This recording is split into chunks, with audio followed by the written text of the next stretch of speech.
boa tarde. Bom dia quem me assistir de dia e boa noite para quem me assistir à noite, não é?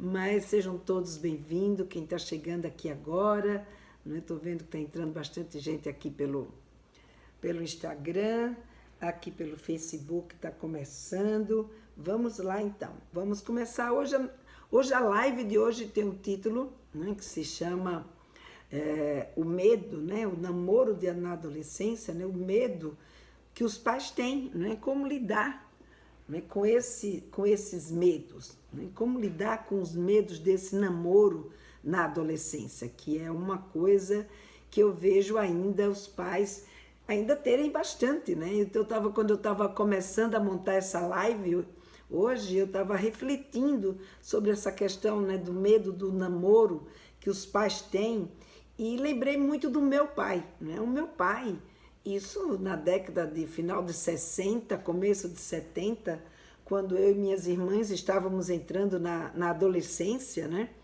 Ele tinha esse mesmo medo que eu ainda vejo nos comentários e estampado aqui, né, nos comentários dos pais.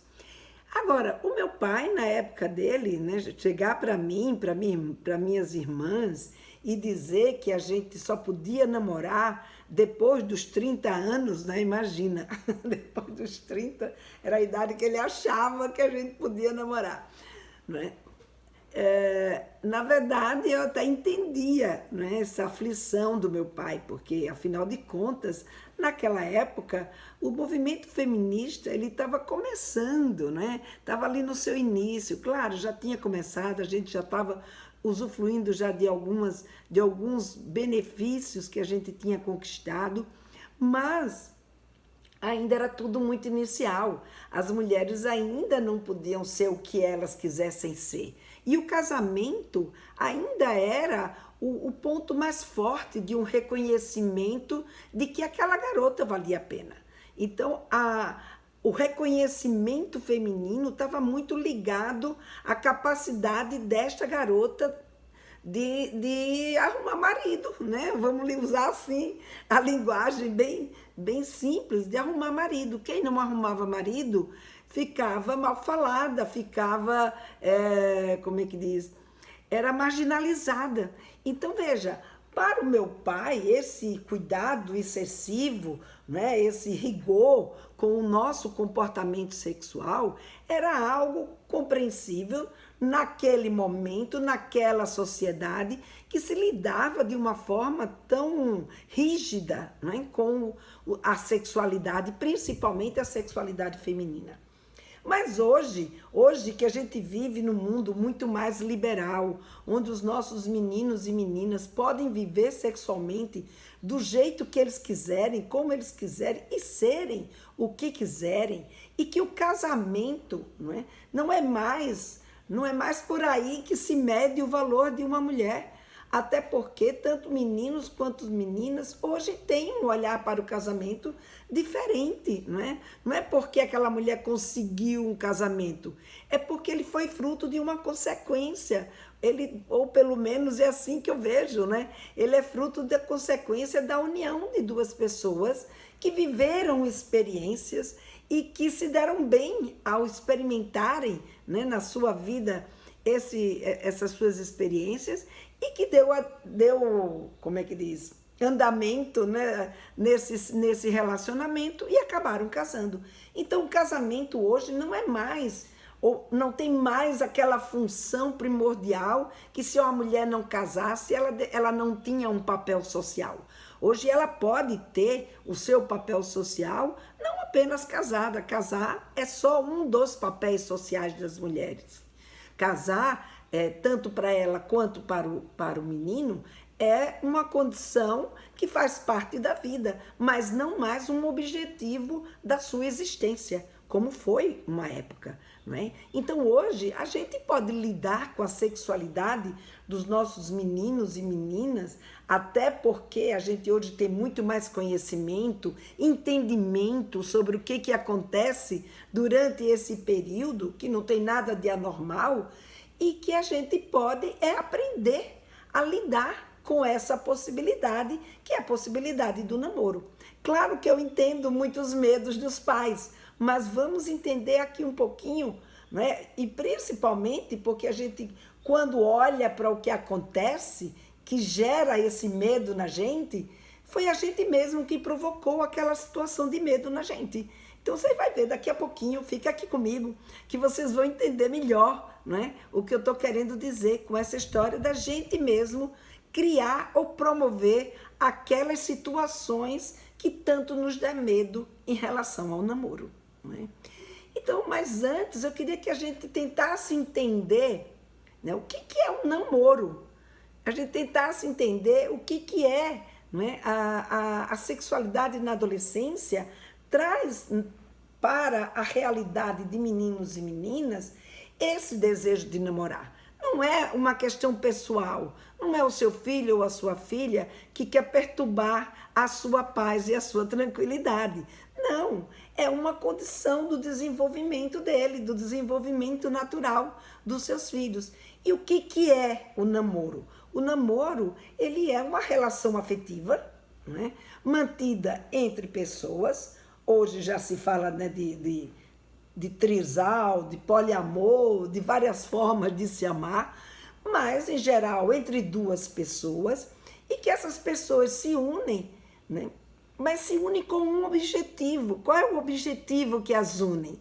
É o desejo delas estarem juntas, é o desejo de partilhar essas novas experiências. E esse namoro, ele ainda não é um compromisso, mas é um compromisso social, mas não é ainda um compromisso legal, ou seja, não está ainda sendo, esse compromisso não é regido por uma lei civil e nem por uma lei religiosa. Esse compromisso é um compromisso social. Mas o que eu vejo acontecer muitas vezes, quando o filho ou a filha diz que quer namorar, os pais já olham para esse pedido de querer namorar ou essa colocação, né, sobre namoro, como se a filha ou o filho já fossem casar, como se esse primeiro namoro, esse primeiro compromisso, essa primeira experiência junto com uma outra pessoa que ele ou ela goste, já olha como se aquilo fosse definitivo, que eles não fossem mais viver nenhuma outra experiência, só aquela. É possível que esse seja o primeiro e único amor dos seus filhos? É possível. Mas, em geral, não é bem assim que acontece. Em geral, a gente sabe que na adolescência vários amores vão acontecer, várias paixões vão acontecer. E a primeira é a primeira só, mas bastante importante, e que a gente precisa estar ligada a esses sentimentos que os nossos meninos e meninas apresentam. Então, a gente precisa ter esse conhecimento, esse entendimento de que essa situação, na verdade, não é uma objeção do seu filho ou da sua filha, não é uma birra ou um querer tirar, né, como eu falei vocês, de uma situação de conforto, mas sim uma condição de vida, um processo que faz parte desse desenvolvimento natural. E quando a gente tem esse conhecimento, quando a gente tem essa tranquilidade, né, em olhar para os nossos meninos e meninas com esse entendimento, gente, a vida fica muito mais fácil. A adolescência fica muito menos complicada. Por isso que eu criei o Papo Firme, que é esse meu curso que eu criei para ensinar pais e mães a conversarem sobre sexualidade e principalmente entender isso, entender a sexualidade na adolescência. Porque, sabe, uma boa parte do meu método é exatamente dar às mães e aos pais condições de entender o que está acontecendo. Porque a leveza da conversa sobre sexualidade, ela advém, claro, o método ajuda bastante, estratégias de abordagem ajudam bastante, mas ela advém basicamente do seu entendimento sobre o que esse momento, essa sexualidade, o que ela é né, na vida dos seus filhos. Se você acha que é um erro, você vai lidar como sendo algo errado. Mas se você acha que é um processo de desenvolvimento, você vai lidar com essa tônica, você vai lidar com esse semblante, esse clima, um clima de compreensão.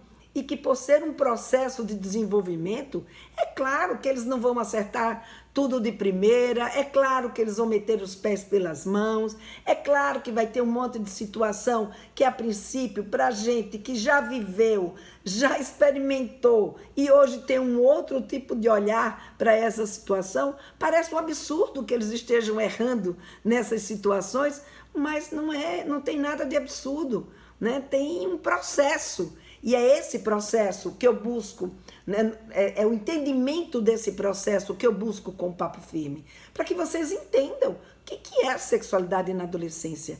E quando a gente entende essa experiência do namoro, isso, gente, dilui bastante e a gente consegue, de fato, conversar com os nossos filhos, olhar para esse namoro com o olhar que eles estão tendo, que é o olhar de querer estar junto, viver experiências por gostar um do outro, não é? E não porque já vai casar e porque aquilo vai ser para sempre.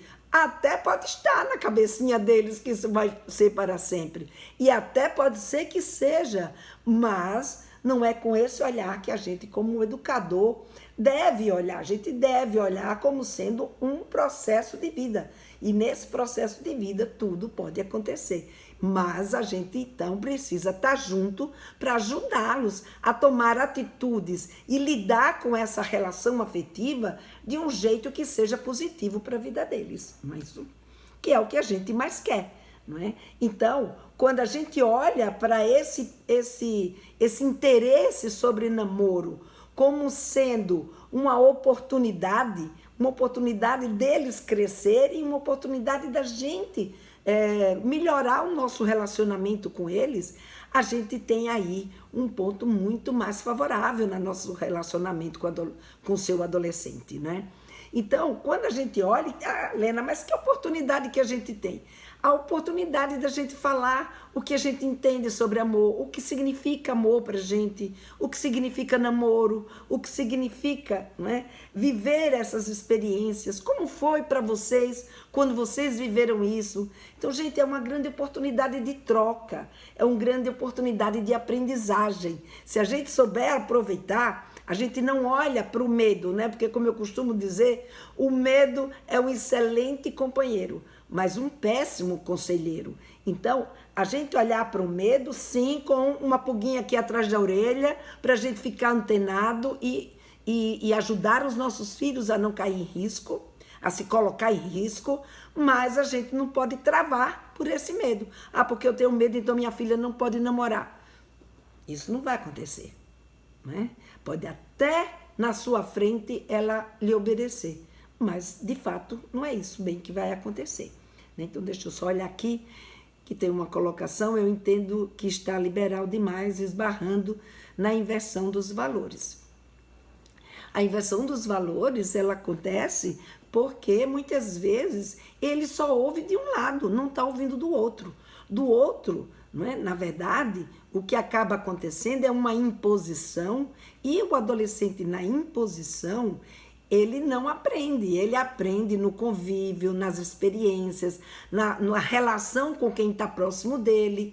Então, se eles estão invertendo esses valores, a gente também precisa olhar como é que nós, adultos, estamos lidando com esses mesmos valores. Porque muitas vezes a gente está cobrando do adolescente, mas a gente não está olhando para os nossos próprios comportamentos. Hoje a gente quer que os nossos filhos tenham um namoro que dure a vida inteira, quando ele está no momento de viver experiências. Então veja quais são as expectativas que a gente está colocando no relacionamento, para que a gente não ponha uma expectativa que eles ainda não são capazes de cumprir. Então, valores, sim, a gente tem, explica, e não basta só explicar, mas a gente também precisa demonstrar, né? A gente precisa vivenciar, e quando a gente vivencia, isso está assimilado. Ele pode até passar por momentos, onde esses momentos ele vai viver experiências novas, porque ele está no momento da adolescência que pede esse tipo de situação. mas os nossos valores que a gente introjetou neles, que eles conviveram com a gente, pode ficar certo. Isso volta. Não é que, não, que volta, está lá guardado. Ele só está querendo uma oportunidade para viver outras coisas, para poder ter certeza de que são esses mesmos valores que eles querem adquirir, eles querem contemplar. E vão contemplar se esses valores que a gente está transmitindo para eles foram valores que eles perceberam que de fato são valores que valem a pena eles seguirem. Então a gente muitas vezes acha que basta só falar, mas se a gente não mostra a importância, se a gente não conversa, porque muitas vezes essa conversa vem num tom de imposição e não de diálogo, sem saber o que eles pensam, sem saber como eles estão enxergando. Outras vezes, já desqualificando mesmo, já achando que eles não estão lidando da forma que a gente queria, então aquele da forma como eles estão lidando não vale a pena. E não é bem assim, não é? A gente sabe que não existe uma questão de certo e de errado, existe uma questão de adequação de acordo com o seu momento e a sociedade que você está inserida.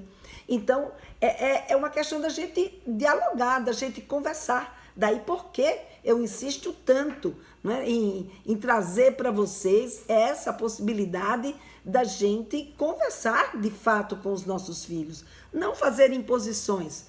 Tem horas que sim, se é uma questão de risco de vida, a gente tem que impor e tem que cercear o que a gente puder, porque a gente não vai deixar os nossos filhos correrem risco. Agora, tem situações que são situações que a gente precisa ouvir o lado dele.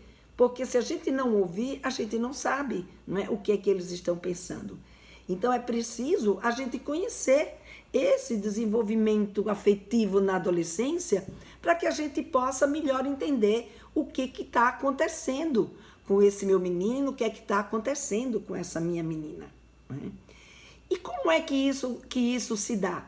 Isso se dá através das etapas dele. Não é do dia para a noite que o menino e a menina estão prontos para namorar.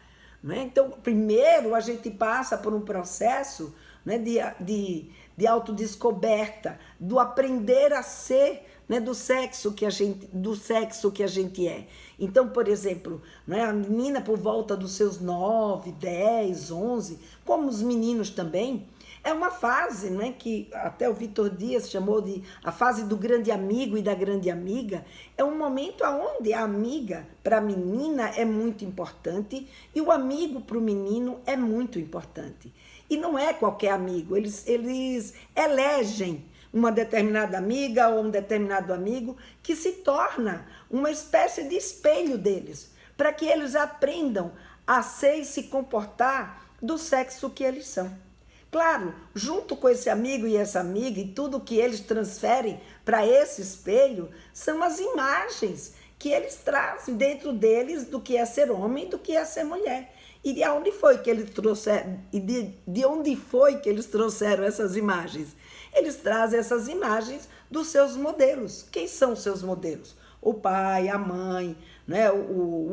Um artista, um tio, a tia, a madrinha, a avó, ou seja, pessoas que são significativas na vida deles. Tem tanto pessoas da família, professor, a professora, como tem pessoas de fora da família. Eles vão ter umas experiências na vida dele que vai fazendo com que eles conheçam pessoas e essas pessoas vão deixando marcas, né, positivas e negativas do ser homem e do ser mulher na vida dos nossos filhos. E quando chega nessa etapa, né, por volta dos 10 até mais ou menos os 12 para 13 anos, eles estão exatamente nessa fase do aprender a ser. E nessa fase do aprender a ser, é uma fase que o que conta é ele, o que conta é ela, a amiga, o ficante ou qualquer outra situação que aconteça, faz parte desse processo dela ou dele. O que importa são eles, né?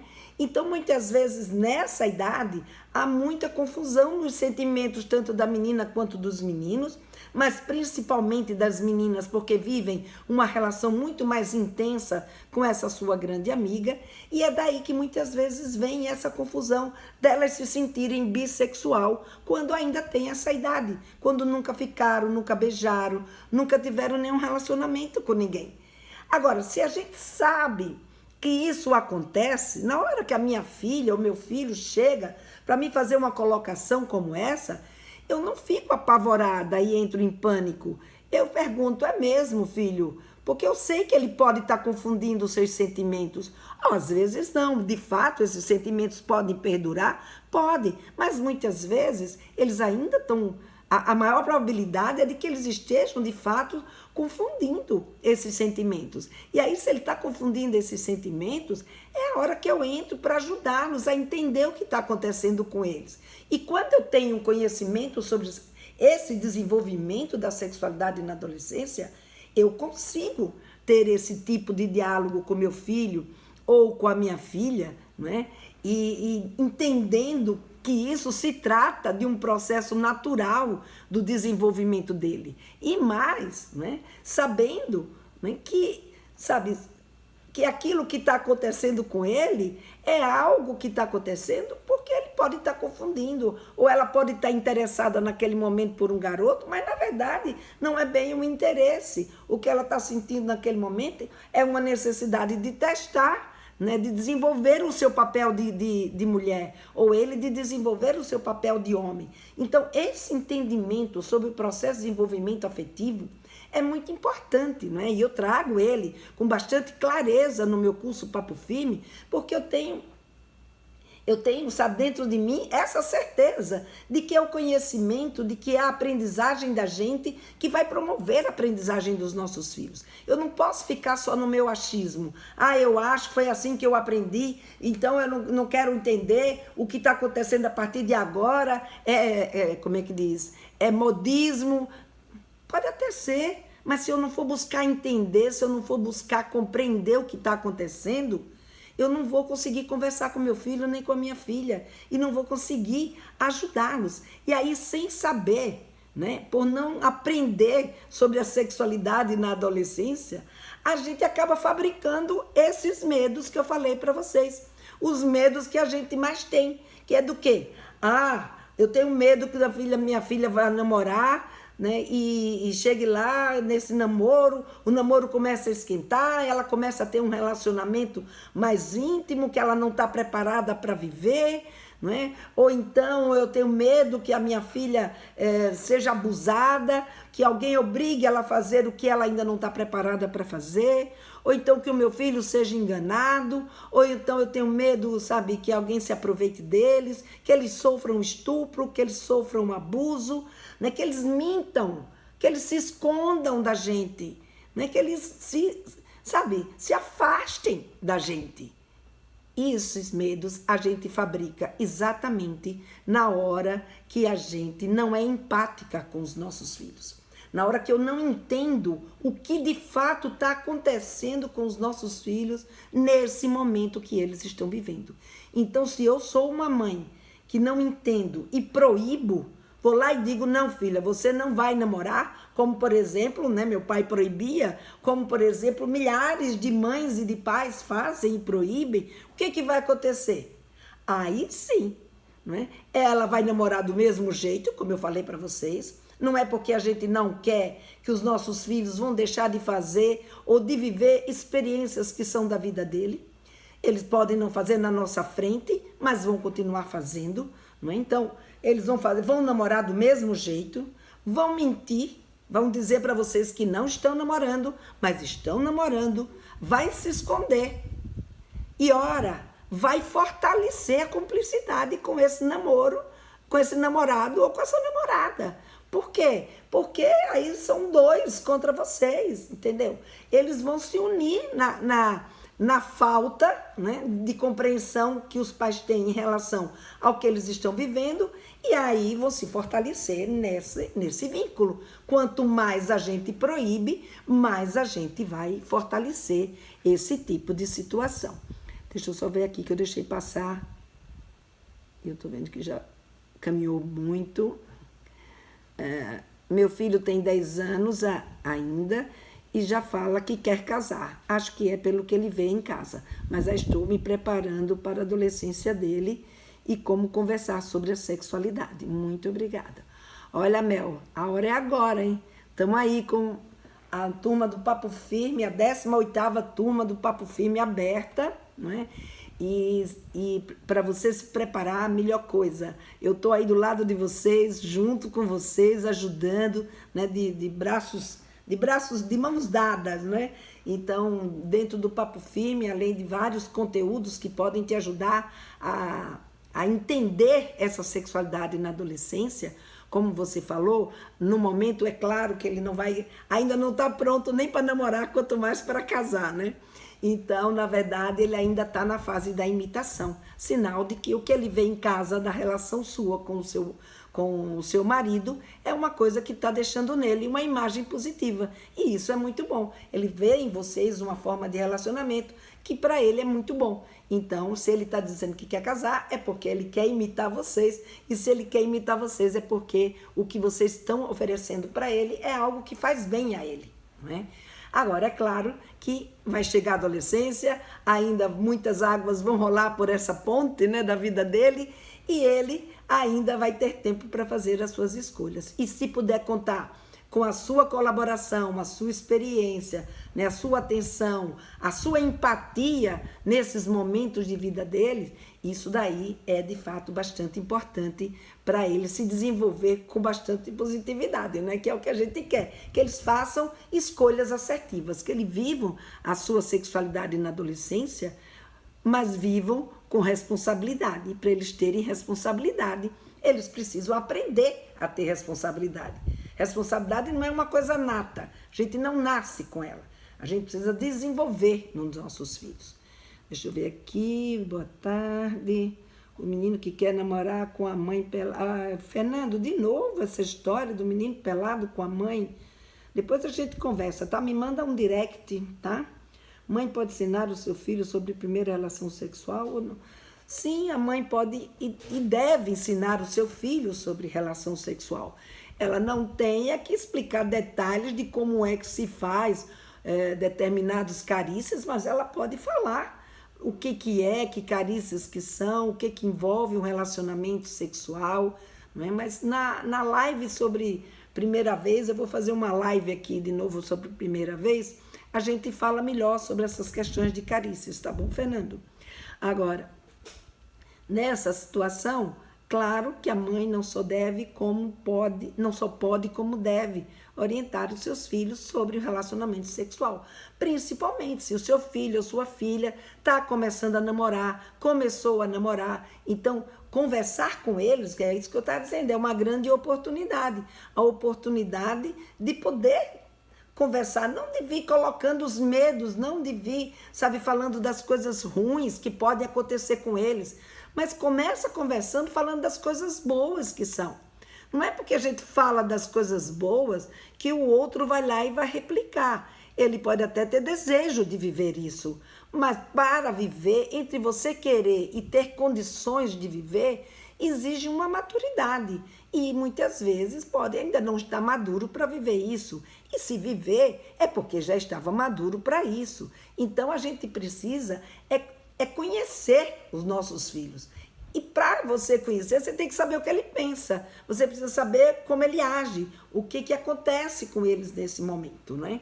Então, quando a gente proíbe simplesmente e não conversa, a gente o que faz como é que diz? O que a gente faz, uma mosca que veio aqui me atrapalhou no raciocínio.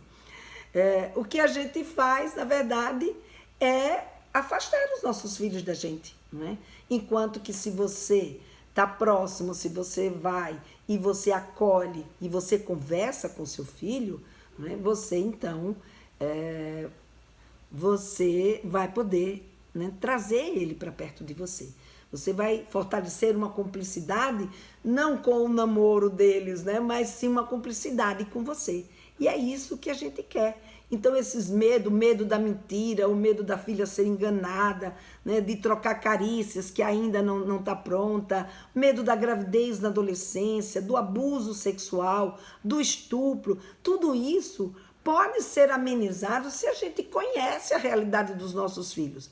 Agora, se eu convivo com meu filho na fantasia, naquele filho imaginado, naquela filha imaginada que eu gostaria que ela fosse e que o mundo lidasse com ela, aí a gente vai viver com medo mesmo. O medo não vai sair da gente e esse medo só vai paralisar. Agora, se eu enfrento o medo buscando conhecer o que a minha filha sabe, o que o meu filho sabe a esse respeito, como eles estão lidando com essa situação, então isso vai promover um conhecimento maior e uma tranquilidade maior para que a gente possa se relacionar melhor, né? Então, quando eu falo que isso é uma oportunidade porque nos dá exatamente essa possibilidade de conhecer. Quando eu digo, né, que o namoro, o interesse pelo namoro é uma oportunidade exatamente porque nos dá essa oportunidade de conhecer os nossos filhos, né? A gente achar que os nossos filhos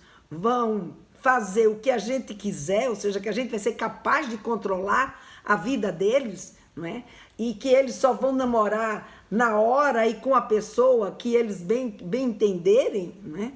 A gente está muito enganado, né? Os nossos filhos vão namorar sim, o nosso menino e a nossa menina, eles existem com vontade própria, né?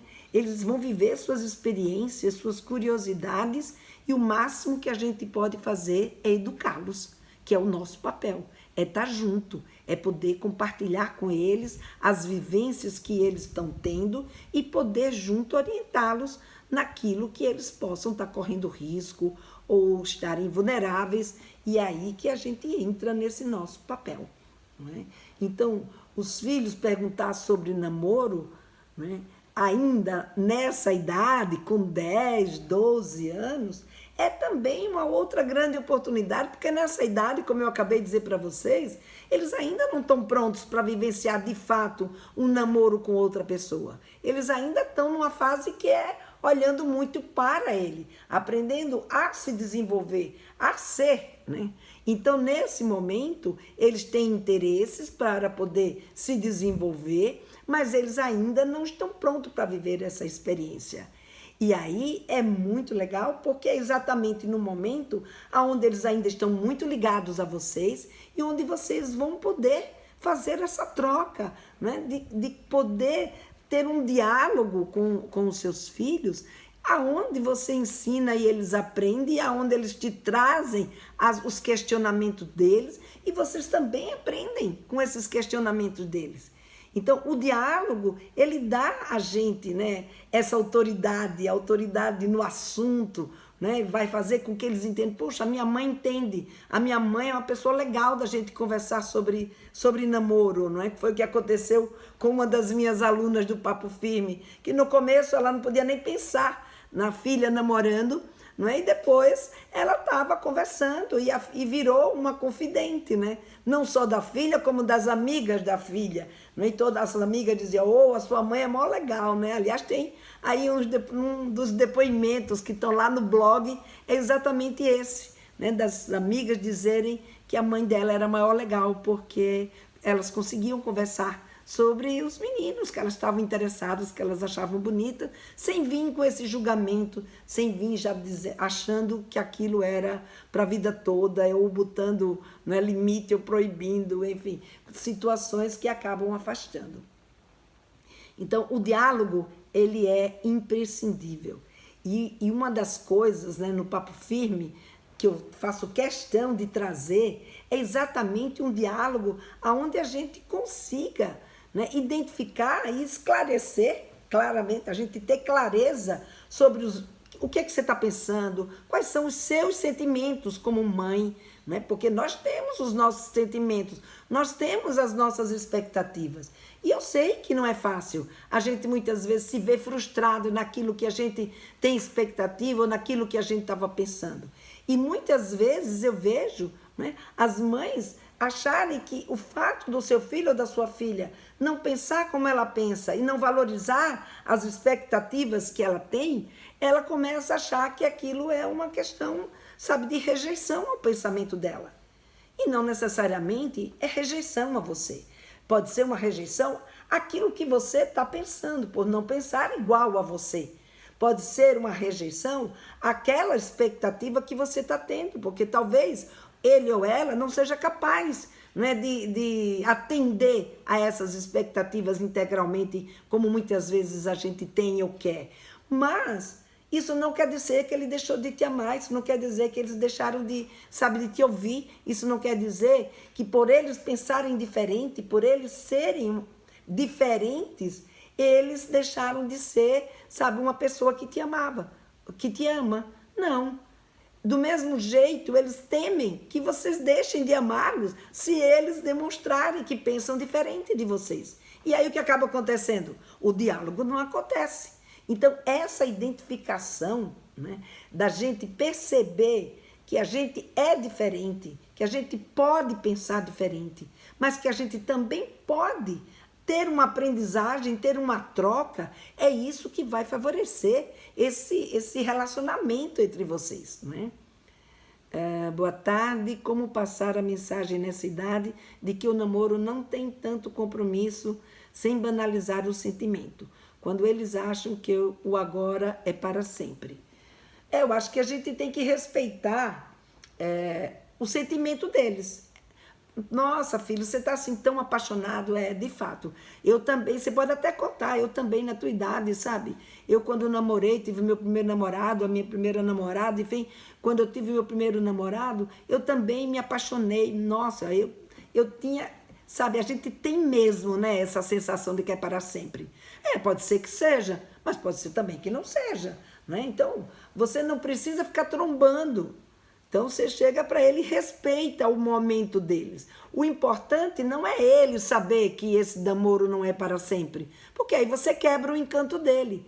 O que você precisa é você saber que esse namoro não é para sempre e lidar com naturalidade e leveza com esse namoro.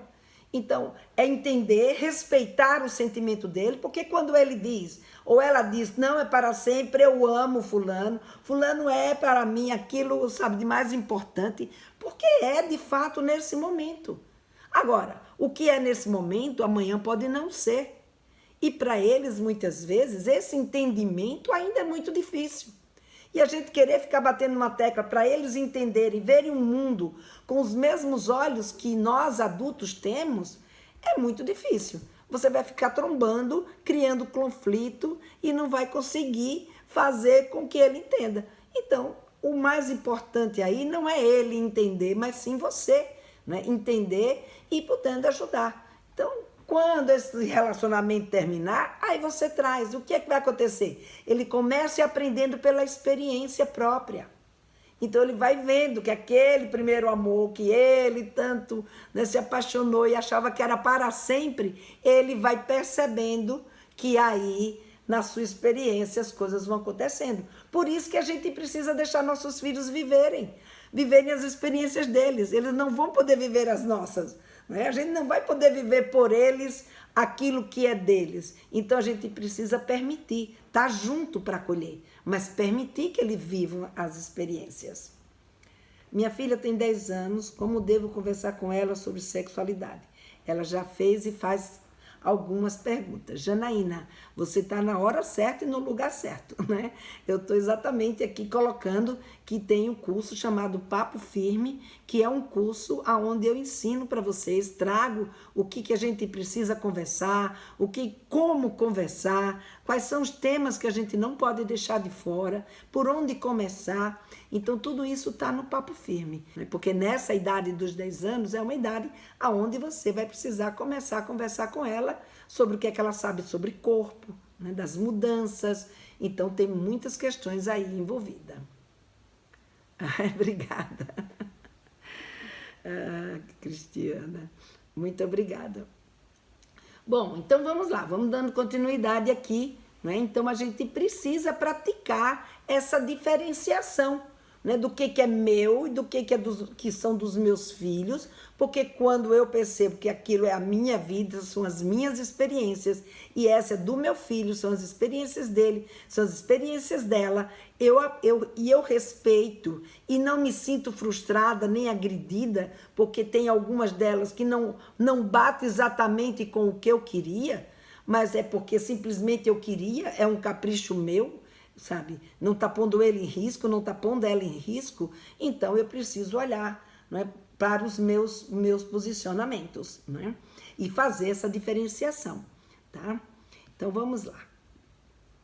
E aí, né, como foi colocado, né, já aqui, tem pessoas que dizem assim: ah, Helena, mas eu tenho medo de ter essa conversa e ela achar ou ele achar que tá tudo liberado e que eu estou incentivando a minha filha a namorar. E sabe, e aí já viu, né? Adolescente é dar a mão e ele já quer o corpo inteiro. Pronto, você já julgou, você já botou seu filho e sua filha para baixo, já desconsiderou, já deixou de acreditar que ele ou ela é uma pessoa capaz de viver a sua sexualidade na adolescência, né, com atenção e responsabilidade. Mas se a gente desqualifica desse jeito, a gente pega e, sabe, acaba a possibilidade de diálogo. Você já criou aí uma impossibilidade de segurança psicológica. Seu filho, sua filha vai correr de você, não vai te contar absolutamente nada na vida. Então, gente, a gente tá tendo para a forma como a gente olha e enxerga nossos filhos, porque a gente ah, Helena, mas eu nunca disse isso para ele. Não, você não diz, mas você demonstra. Demonstra em outras situações, demonstra na forma como você fala, demonstra no jeito como você lida com seu filho ou com a sua filha. Então, se você aprende a confiar no seu filho, você colhe confiança. Mas se você não aprende a confiar no seu filho, você vai colher as inseguranças e os medos que você tanto temia. Né? Então ele vai mentir, ele vai se esconder, ele vai se afastar, ela não vai te contar nada, você vai ser a última a saber, só vai saber quando, sabe, a situação já aconteceu. Então, se você não quer que isso aconteça, se você quer que você seja uma referência, se você quer que a sua filha converse com você, seu filho converse com você, vamos abrir o diálogo, vamos conversar com eles, né? Vamos desenvolver neles o autoconhecimento. Porque se a gente quer que ele tenha responsabilidade, se a gente quer que ela tenha discernimento e tome posições assertivas, a gente precisa entender que tem um jeito de ser dos nossos filhos que vai fazer com que eles se sintam muito felizes com eles mesmos, e é nesse jeito de ser feliz que a gente entra com os nossos ensinamentos. Como diz o Clóvis de Barros, né, que é um professor de filosofia, para mim um grande filósofo também, eu adoro ouvi-lo, não é? Ele diz, né, citando Aristóteles, ele diz que se você estiver no lugar certo, a vida é boa. Então, se a gente conseguir fazer com que os nossos filhos estejam no lugar certo, e o lugar certo não é o lugar, eu queria estar ali, não. É um lugar que de fato atende às necessidades e às condições dele. Então ele vai conseguir ter uma vida boa, não é? E a gente vai conseguir ter um bom relacionamento com eles. E para isso, gente, é importante, sabe, que eles saibam, eles tenham clareza nas conversas com a gente, por exemplo, de você colocar quais são as pessoas mais importantes da família que ele acha. Isso não é um roteiro, sabe, que vocês têm que ir ali fazer um questionário com os filhos. Não, sabe, no seu cotidiano, você começa a dizer de você, olha, para mim, as pessoas mais importantes para mim, na minha família, são vocês, meus filhos, sabe? É o meu marido, é a minha mãe, é a minha irmã, é a minha tia, são não sei o que. E para você, quem são as pessoas mais importantes? E não tenha medo de ouvir que é o meu melhor amigo, é a minha prima, sabe? Ou é o meu primo, ou é uma outra pessoa que não necessariamente seja você ou o seu marido, né? Ou o pai dele. Porque aí a gente, como assim eu não sou a pessoa mais importante? E vocês são importantes, mas nem sempre, né? Isso vai ser citado, nem sempre isso vai ser colocado. Não se sinta diminuída pelo que eles disserem. É claro que eles vão dizer, você e fulano e beltrano e cicrano, pode ficar tranquilo. Não tenho medo de fazer esse tipo de pergunta para os seus filhos, não, tá? Então, veja, outra coisa que vocês podem perguntar nas suas amizades, né? Quais são as amizades mais importantes?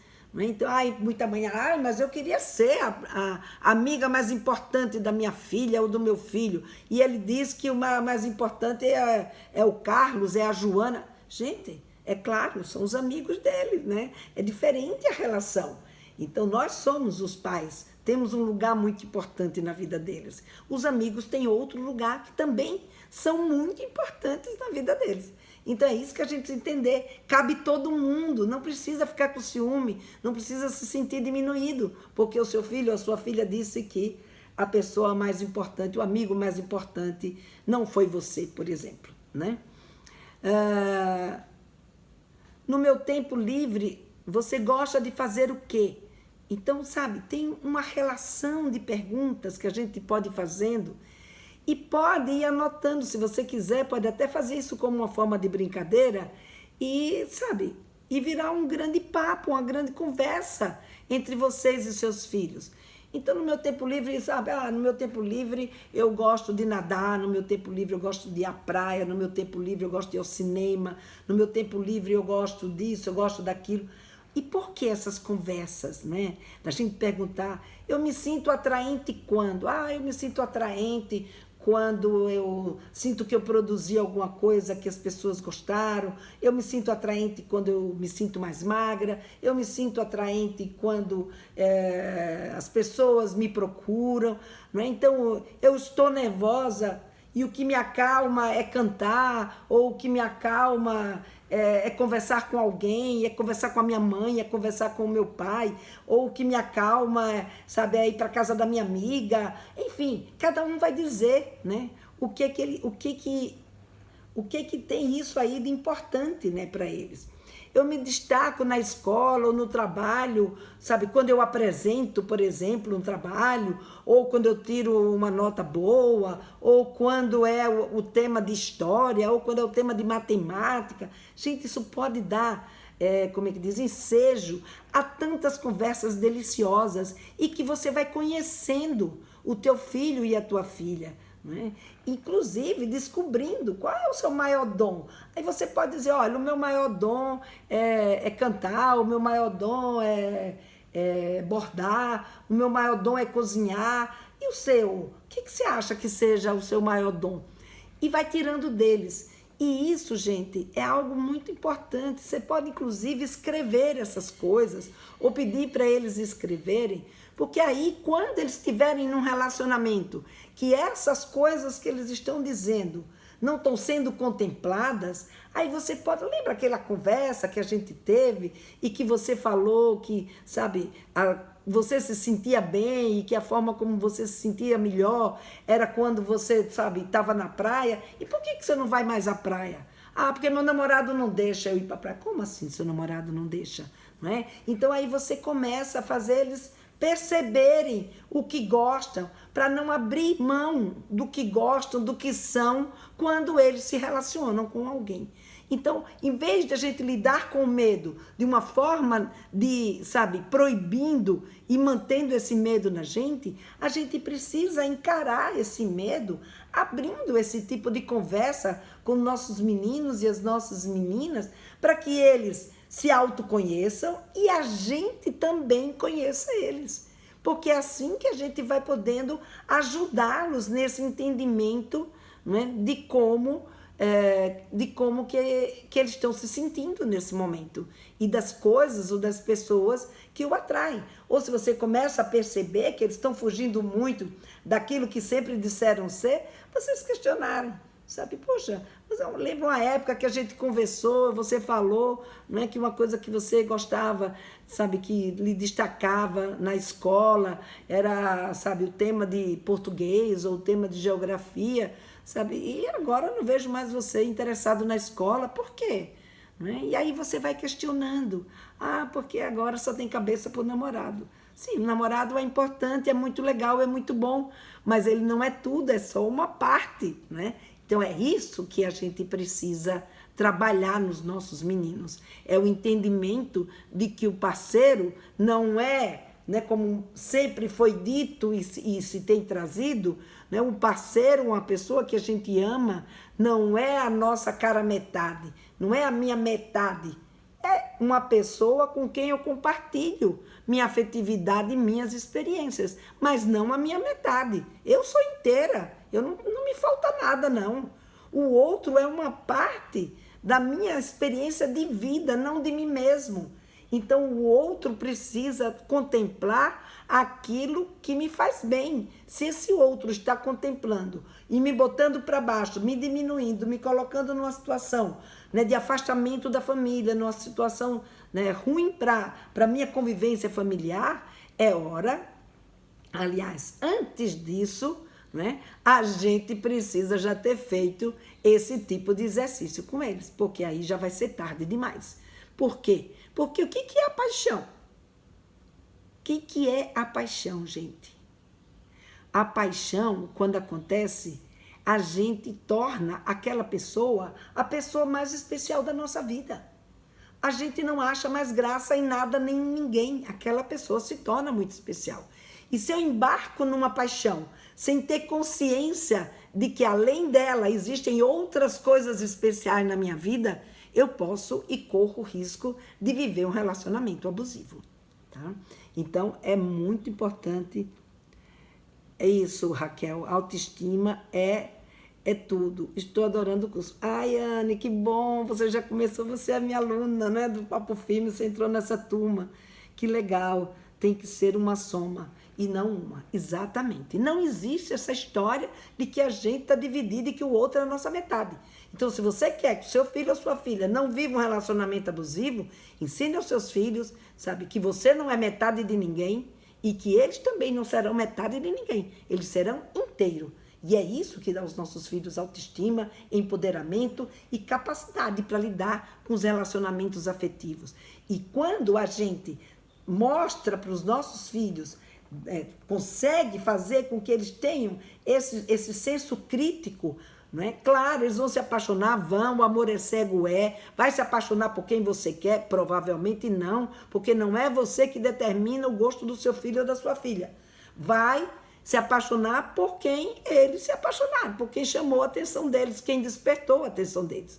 É claro que as suas imagens, suas memórias, né, seus modelos vão estar ali influenciando, seja para o positivo ou para o negativo, mas vão estar ali presentes nas suas escolhas. Mas o que a gente tem que entender é que a gente não pode viver as experiências dele. E como pai, como mãe, o que nos cabe é educá-los a tomar decisões que sejam positivas para não embarcarem num relacionamento que seja um relacionamento abusivo. Agora, como eles vão viver esse relacionamento, a gente pode ajudar. Agora, com quem eles vão viver esse relacionamento, aí a gente não tem esse poder de escolha.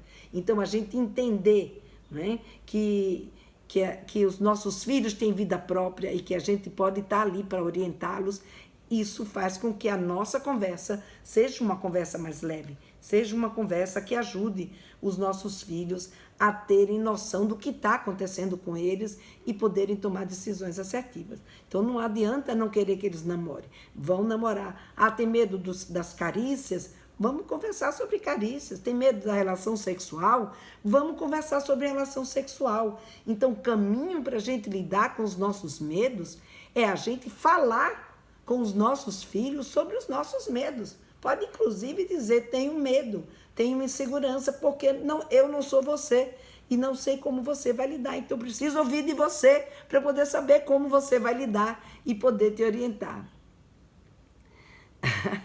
Venora, muito que bom, Anne, estou muito feliz. A gente ainda vai ter um contato pessoal, Porque dentro do Papo Firme a gente tem, eu antes fazia, não é, um encontro que era em grupo. Agora eu transformei os encontros em grupo porque dava muito trabalho de achar um horário que contemplasse todas as alunas. Então eu transformei esses encontros em grupo para encontro individual, que assim a gente consegue conversar mais especificamente sobre a sua própria experiência e eu posso te dar a mão, né, de uma forma mais firme, né, nesse processo de desenvolvimento da sua menina e do seu menino. E vamos lá, vamos aprender sobre sexualidade na adolescência, porque esse conhecimento foi o conhecimento que me tranquilizou, foi o conhecimento que me deixou mais leve na minha relação com a minha filha, com meu filho, e é isso que eu quero que vocês também vivam. E ainda mais hoje, que vocês conseguem ter, né, um entendimento... aqui. Tem uma mosca aqui me perturbando. O menino pode sentir dor na primeira relação, doutora? Sim, Fernando, o menino pode sentir dor se ele tiver aquele cabresto, né? Que é um ligamento que tem ali na glande, na cabeça do pênis, né? E o prepúcio, que é aquela pele que cobre a glande. E ali tem um freinho. Quando aquele freio é muito curto, ele pode sentir dor porque aquilo ali pode romper. Tá? Mas fora disso, não. O fato dele penetrar não faz com que o pênis dele se machuque ou sinta dor, tá bom? Bom, gente, era isso que eu tinha para trazer para vocês hoje. Um grande beijo, até terça-feira.